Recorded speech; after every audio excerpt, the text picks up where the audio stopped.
आपके लिए, बैठ जाओ बेटा बैठो। ऑर्गेनिक केमिस्ट्री आपके लिए सबसे महत्वपूर्ण है भौतिक रसायन के बाद, फिजिकल केमिस्ट्री के बाद। ऑर्गेनिक केमिस्ट्री जितना सरल है उतना ही कठिन बन जाता है तब जब इसका बेसिक तैयार नहीं रहता है। बेसिक का मतलब जैसे नाम हो गया, सूत्र हो गया, संरचना हो गया, ये चीजें जब नहीं तैयार रहती है तो बच्चों को बहुत दिक्कत होता है, निसंदेह बहुत दिक्कत होता है। तो उस दिक्कत को दूर करने के लिए 2-3 दिन की हम क्लास चलाएंगे जिसमें आपको जनरल बेसिक पढ़ाएंगे, यानी कि कार्बनिक रसायन क्या है, कार्बनिक की शाखाएं कौन कौन सी हैं, कार्बनिक यौगिकों का नामकरण साधारण और IUPAC कैसे किया जाता है, ये पढ़ेंगे। उसके साथ साथ रासायनिक अभिक्रिया की क्रियाविधि, मैकेनिज्म, कोई भी अभिक्रिया होती है तो कैसे होती है, और कुछ प्रमुख अभिक्रियाएं जैसे ऑक्सीकरण अभिक्रिया, अपचयन अभिक्रिया, प्रतिस्थापन अभिक्रिया, विलोपन अभिक्रिया, ये अभिक्रियाएं बहुत ही महत्वपूर्ण होती हैं एक यौगिक को दूसरे यौगिक में कन्वर्ट करने के लिए, परिवर्तित करने के लिए। तो सबसे पहले हम लोग देखें 12वीं क्लास में ऑर्गेनिक में प्रश्न किस तरह के पूछे जाएंगे। तो क्लास 12th में ऑर्गेनिक से, कार्बनिक रसायन से 4 तरह के ही केवल प्रश्न पूछे जाएंगे, केवल 4 तरह के प्रश्न पूछे जाएंगे। ध्यान दीजिएगा इस बारे में, केवल 4 तरह के प्रश्न पूछे जाएंगे।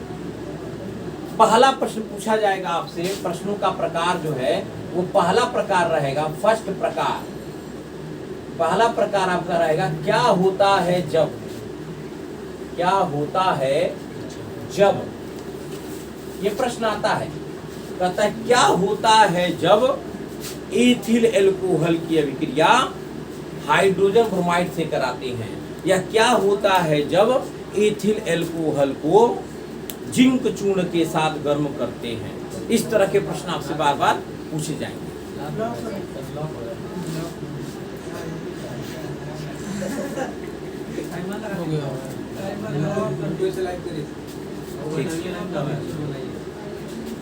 ठीक तो है, क्या हो गया, नहीं हो रहा है, रिकॉर्डिंग हो रहा है। तो पहला प्रकार। दूसरा प्रश्नों का जो प्रकार है, वो प्रश्नों का दूसरा जो प्रकार है वो पूछेगा कैसे प्राप्त करोगे, कैसे प्राप्त करोगे। जैसे कहता है मेथिल अल्कोहल से एथिल अल्कोहल, कैसे प्राप्त करोगे, मेथिल अल्कोहल से एथिल अल्कोहल, प्रोपेन से ब्यूटेन, है ना, मेथिल क्लोराइड से एथिल अल्कोहल, यानी किसी को किसी में बदलना कहेगा, पूछ लेगा आपसे एग्जाम में। तो इस तरह के प्रश्न आते हैं। और ये दोनों प्रश्न बच्चों को बड़ा टेंशन लगता है जैसे रट्टा मारना पड़ेगा, पढ़ना पड़ेगा बहुत ज्यादा। कुछ नहीं, आपको कुछ बेसिक कंसेप्ट बस क्लियर होना चाहिए और बाकी कुछ है ही नहीं। ऑर्गेनिक बेसिक में सबसे पहले नाम और सूत्र लिखने आपको आना चाहिए। यदि नाम और सूत्र आपको लिखने आ रहा है तो आधा तो आपने हल कर लिया, बाकी आधा कुछ रासायनिक अभिक्रियाओं कैसे होती हैं उनके बारे में पढ़ लेना है। फटाक से सारी चीजें आपको तैयार है। ये 3 दिनों की क्लास बहुत महत्वपूर्ण क्लास है, ध्यान से समझिएगा। तीसरा प्रश्न का जो प्रकार पूछेगा वो पूछेगा नाम अभिक्रियाएं, नाम अभिक्रियाएं। कुछ नेम रिएक्शन आते हैं, कुछ ऐसी भी क्रियाएं होती हैं जो योगात्मक नहीं है, प्रतिस्थापन नहीं है, विलोपन नहीं है, उत्क्रमणीय नहीं है, अनुत्क्रमणीय नहीं है, ऑक्सीकरण नहीं है, अपचयन नहीं है, ऊष्माक्षेपी नहीं है, ऊष्माशोषी नहीं है, इसके अतिरिक्त है। और वो अभिक्रियाएं कोई न कोई वैज्ञानिक बनाया है, कोई न कोई वैज्ञानिक ने उसको खोजा है, उसका आविष्कार किया है। तो वो विशेष अभिक्रियाएं होती हैं जो आप हाई स्कूल में नहीं पढ़े होंगे।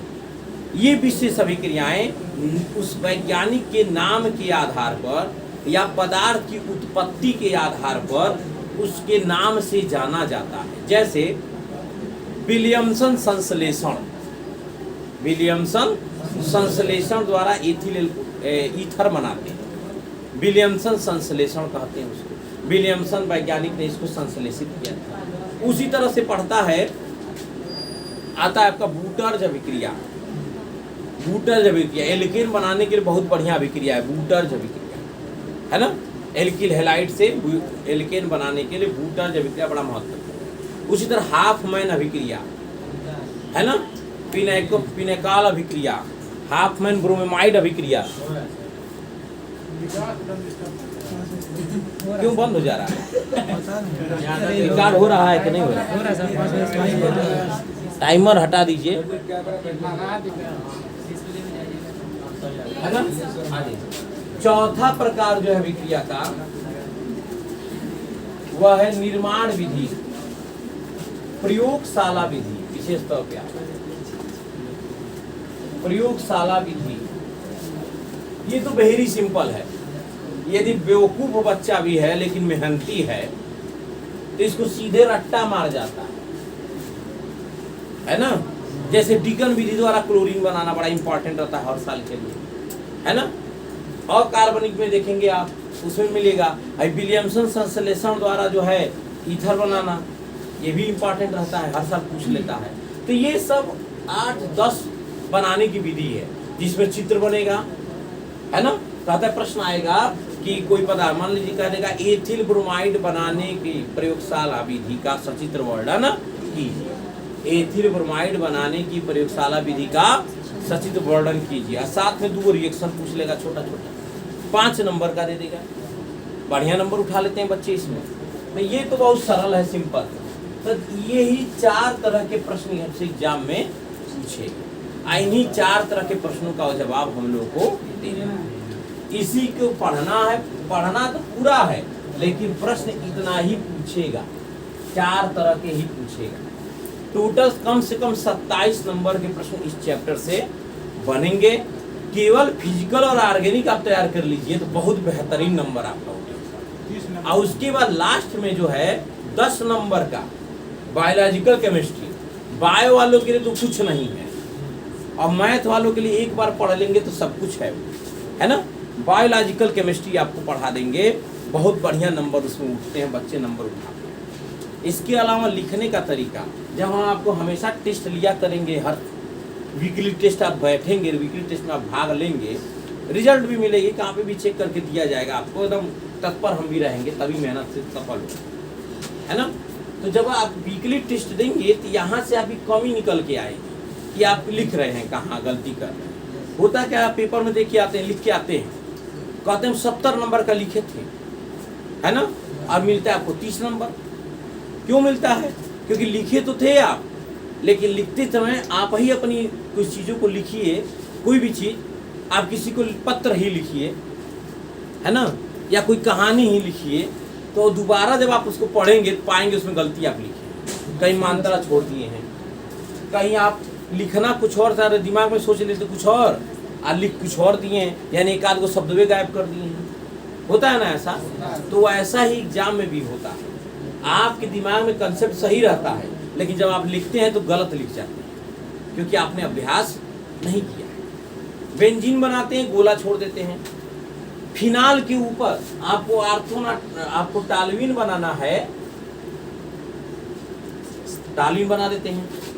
आपको पिक्रिक अम्ल बनाना है तो कहीं डिजाइन देखे थे इस तरह का, कहीं इस तरह का सर जी डिजाइन पढ़ाए थे, आपको याद था दिमाग में, लेकिन जब आप लिखने बैठते हैं तो यहाँ से हटा के यहाँ लगा दिए।